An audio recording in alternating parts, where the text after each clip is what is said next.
Hi, we have an interesting patient here in the sense that his issue is primarily on his left side. So we're good with the right side.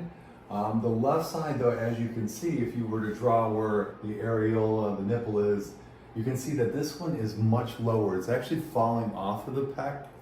So we need to get the nipple back onto the pec, but he actually has really relatively small areola, so I don't have big incisions to work with. So what the plan is going to be is to actually remove as much skin as I can by doing a crescent excision on both the top and the bottom. And the excision on the top is going to actually elevate the nipple a little bit. We may need to repeat that in the future. And then finally, I don't want to remove all the volume in his chest because I want to make sure it matches this side and I don't want it to deflate.